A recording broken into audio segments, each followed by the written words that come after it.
And this was all encapsulated inside of a message called the gospel.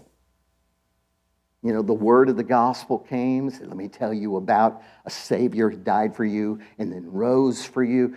That is the message.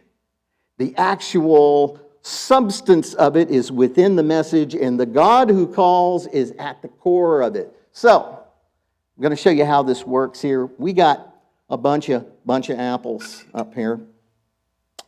I'm going to cut this one. These are fake.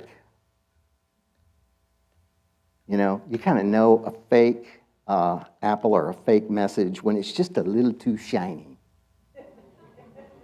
Yeah. This one's kind of, I don't know, it looks kind of weathered, but it feels heavy. This feels suspiciously light. So, should we cross-section this gospel message? What will we find? You know? All right, I'm going to do this and hope I don't cut myself. All right, I'm going to cut this thing down the middle. And at the core of the gospel is the God who calls. Something there in the middle.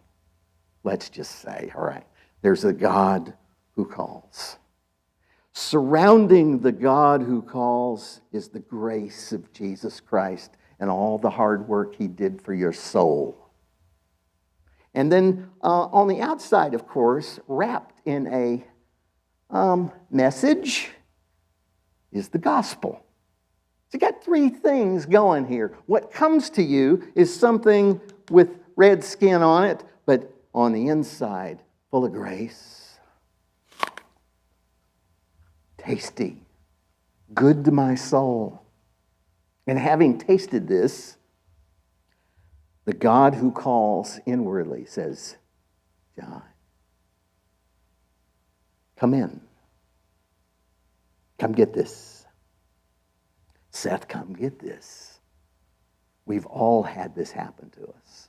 Blessed are you. Blessed are you. Well, that is how the gospel works. I'll have to chew this thing and swallow it here. These, however, are another story. This is the other message being presented to the Galatians. This was what Paul presented to them. Juicy, real, substantial, tasty. God's in it. God's calling. They find grace.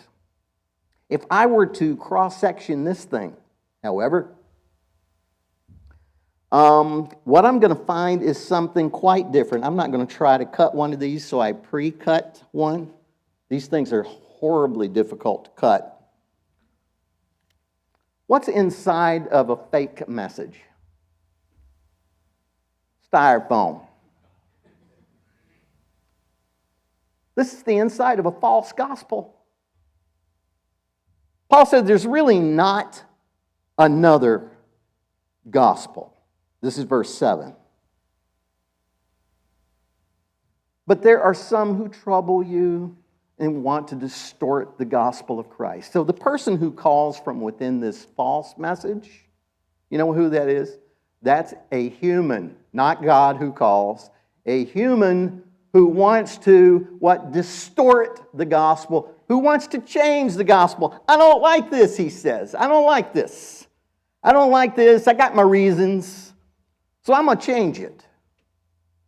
And at the core of this message is the human who's distorting it. That's the reason why verse 7 says, not that there's another gospel. There are only some who trouble you and want to distort the gospel of Christ.